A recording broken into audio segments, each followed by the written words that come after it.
गरुड़ व काकभूषणी संवाद। देखो, तुलसीदास जी द्वारा रचित रामचरितमानस हर घर में पढ़ा जाता है। अगर घर में नहीं पढ़ा जाता तो कम से कम सभी ने कभी न कभी किसी अखंड रामायण में या कहीं उसको सुन रखा है, और नहीं तो रामायण सीरियल तो सबने देखा है। रामचरितमानस के 7वें अध्याय उत्तरकांड में गरुड़ जी और काकभूषणी जी का संवाद है। रामायण पढ़ने, रामचरितमानस पढ़ी हमने तो भगवान राम के चरित्र के बारे में सारी चीजें उसमें पता चलती हैं। कैसा पुत्र, पिता, माता, सब। लेकिन गरुड़ जी ने और काकभूषणी जी के संवाद में जीवन के बहुत सारे रहस्यों को उजागर करा है। वो संवाद हमको जरूर सुनना चाहिए। और आज उसी संवाद में से पहले भी एक बार मैंने उसी एक प्रसंग उसमें से लेके सुनाया था, तो आज वो दूसरा प्रसंग मैं आपको सुनाता। एक बार जब राम जी युद्ध हो रहा था राम रावण का, तो राम जी और लक्ष्मण जी नाग फांस में बंध गए और हनुमान जी गरुड़ जी को लेकर आए और उन्होंने उनको नाग फांस के बंधन से मुक्त करा। ये सब देखकर गरुड़ जी को भ्रम हो गया कि ये तो विष्णु के अवतार हैं और ये स्वयं शेषनाग हैं, और फिर इनको नाग फांस में बंध गए। तो क्या यही वास्तव में वो अवतार है या कोई और है? ऐसा एक भ्रम उनको हो गया। अब देखो, जीवन में हमें भी बहुत सारी बातों के भ्रम हो जाते हैं। किसी के बारे में कुछ शक हो जाता है, शंका हो जाती है, कोई गलत फहमी हम पाल लेते हैं। तो उपयुक्त व्यक्ति के पास जाकर उस भ्रम का निवारण करना चाहिए। और अगर उस भ्रम का निवारण नहीं करेंगे तो आप समझिए हमको तनाव होना शुरू हो जाएगा, और वो तनाव से शरीर में सब प्रकार की विकृतियां, बीमारियां आ जाएंगी। तो गरुड़ जी को भी भ्रम हो गया। तो अब इस भ्रम का निवारण कैसे किया जाए, और उसका निवारण करने के लिए वो नारद जी के पास गए। तो नारद जी ने कहा, देखो भाई, बात यह है कि मुझको तो भगवान की माया ने हजारों बार डसा है, यानी कि मेरे ऊपर भगवान की माया का प्रभाव हजारों बार हुआ है। इसका निवारण तो वही बता सकता है जिस पर प्रभु की माया ना हो। तो ऐसा करो, तुम ब्रह्मा जी के पास चले जाओ। तो गरुड़ जी ब्रह्मा जी के पास गए। ब्रह्मा जी ने कहा कि भाई, मैं इस विषय पर आपको कुछ ज्यादा स्पष्टीकरण नहीं दे पाऊंगा। ये तो वही दे सकता है जो उनका बारे में चिंतन करता हो हर वक्त और उनके बारे में सोचता हो। तो आप शंकर भगवान जी के पास चले जाओ। अब गरुड़ जी शंकर भगवान जी के पास गए। अब वो एक इत्तेफाक था कि गरुड़ जी जब शंकर भगवान जी से मिलने जा रहे थे तो रास्ते में शंकर भगवान जी मिल गए। शंकर भगवान जी कुमेर जी के पास किसी कारण से वहां जाना हो रहा था, तो मार्ग में मिल गए। तो गरुड़ जी ने अपना शंका का निवारण शंकर भगवान से जानना चाहा। तो अब शंकर भगवान ने कहा कि देखो गरुड़ जी, आपका विषय ठीक है और उसका मैं निवारण भी कर सकता हूं। एक तो मैं मार्ग में हूं, तो और ये हाँ या ना में इसका जवाब हो नहीं सकता। देखो, हम ना कभी कभी क्या करते हैं कि हर चीज का जवाब हाँ या ना में चाहते हैं। हाँ बता क्या है। जब तक पूरा विषय जान ना हो तब तक हाँ या ना में नहीं जानना चाहिए। हाँ या ना में बहुत सारे भ्रम पैदा हो जाते हैं। तो जो उस पूरे विषय की जानकारी लेनी चाहिए। कोई जल्दबाजी किसी भ्रम को मिटाने की नहीं, नहीं हाँ, बोल दो भई ये हाँ, ये ठीक है या गलत है? हाँ या ना में नहीं, ऐसा नहीं।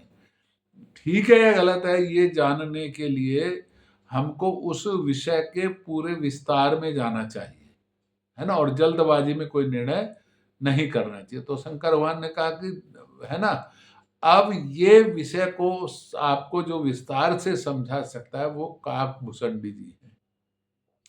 अब काकभूषणी जी को तो वरदान था, राम कथा के मर्मज्ञ थे। काकभूषणी जी को एक और वरदान प्राप्त था कि उनके आश्रम के 2 कोस दूर तक कोई आ जाता था तो उसका सारा मोह और भ्रम दूर हो जाता था।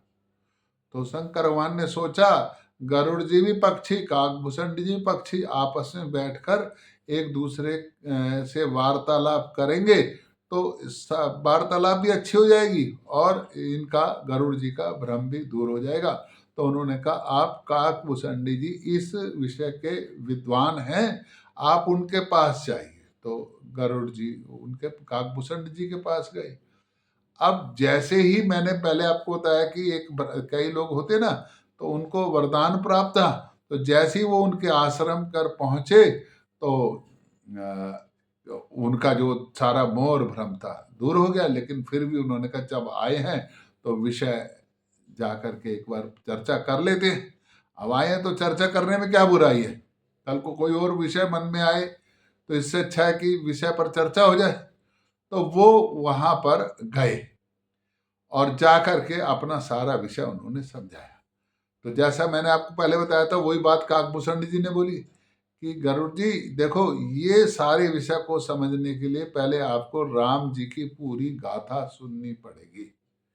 और उन्होंने गरुड़ जी ने राम जन्म से लेके और रावण वध तक कैसे वनवास हुआ, कैसे राम जी पैदा हुए, विवाह कैसे हुआ, मारी सुबाहु का वध कैसे करा, गौतम ऋषि की नारी को कैसे उद्धार करा, तो एक एक प्रसंग उन्होंने उनको सुनाया। और जब ये स्वाभाविक है तो ये प्रसंग भी बीच में आना था, तो उनको ये बात समझ में आ गई कि ये भगवान विष्णु के अंशा अवतार थे चारों भाई, और लक्ष्मण जी शेष नाग के अवतार थे। लेकिन क्योंकि मर्यादा में रहकर लीलाएं कर रहे थे, तो मर्यादा की स्थापना करने के लिए इन्होंने नाग फांस की मर्यादा को भी पालन किया। जिस तरीके से हनुमान जी ने भी ब्रह्मास्त्र की मर्यादा का पालन करा था, उस मर्यादा का पालन करने के लिए उन्होंने उसका कुछ उल्लंघन नहीं करा और चुपचाप बेहोश हो गए। और वो जानते थे हनुमान जी को ऐसा आदेश हुआ कि भाई वो जाके आपको लेके आए, तो ये आपको श्रेय देना चाहते थे, है ना। तो इसलिए उन्होंने नागपाश के सीमा का उल्लंघन नहीं करा और चुपचाप उसका सम्मान करते हुए शक्ति का वो बेहोश हो गए। तो गरुड़ जी ने कहा कि मेरा भ्रम दूर हो गया है, मैं तो वैसे ही, मेरा भ्रम तो आपकी सीमा में आकर ही दूर हो गया था प्रभु। तो देखो, विषय को पूरा समझना और उस विषय के को निष्कर्ष अपने शब्दों में नहीं निकालना, दूसरों के। कई बार क्या होता है, हम कहीं पर तर्क करने लग जाते हैं। देखो, हो सकता है आप भी ठीक हो और सामने वाला भी ठीक हो, एक ही विषय पर 2 लोग भी ठीक हो सकते हैं और 10 लोग भी ठीक हो सकते हैं। अब जो 10 लोग कैसे ठीक होंगे कि विषय पर, क्योंकि उनका उस विषय को सोचने का नजरिया अलग है, आपका नजरिया अलग है। तो आप अगर 10 लोगों की बात सुनेंगे और जब आपको लगेगा, तो आप देखो 10 बुद्धि से उस विषय पर आपके पास विचार आ गए। तो फाइनल अंतिम निष्कर्ष बनाने के लिए आपके पास बहुत सारी चीज होंगी। लेकिन आप अगर वहीं पे तर्क को तर्क करने लग गए, तो आप जो और दिमाग आपको मिलने वाले थे और लोगों का जो अनुभव आपके पास आने वाला था, वो उससे आप वंचित रह जाओगे। तो प्रयास करना चाहिए, तर्क को तर्क नहीं करने चाहिए, लोगों से उस विषय के उनके विचार सहज रूप से स्वीकार करने चाहिए। अब स्वीकार करेगा मतलब नहीं है कि उसको जीवन में उतार लेना ना। सबके विचार सुनने के बाद और सबकी परिस्थितियों का भी आकलन, कौन किस परिस्थिति में किस प्रकार से जीवन जी रहा है या किस प्रकार से किस विषय को अपने जीवन में उतार रहा है, जो उसकी देश काल परिस्थिति के अनुरूप भी है। तो थोड़ा सा आज ये गरुड़ जी का और काकभूषण जी का संवाद है कि भ्रम का निवारण कैसे करें, चिंताओं से कैसे मुक्ति प्राप्त करें। और मैंने तो ये बात भी सुनी है, और सुनी क्या है, बिल्कुल निश्चित सही है कि जो इस संवाद को सुनते हैं, पढ़ते हैं, सुनाते हैं, बोलते हैं, कहते हैं, वो स्वयं चिंताओं के निवारण से दूर हो जाते हैं और भगवान उन पर इस प्रकार का आशीर्वाद देते हैं कि वो उनको दोबारा से किसी चीज का भ्रम नहीं होता और उनकी बुद्धि इस प्रकार से विकसित होने लग जाती है कि भ्रम उनके पास नहीं आता। ओम नमो भगवते वासुदेवाय। ओम नमो भगवते वासुदेवाय।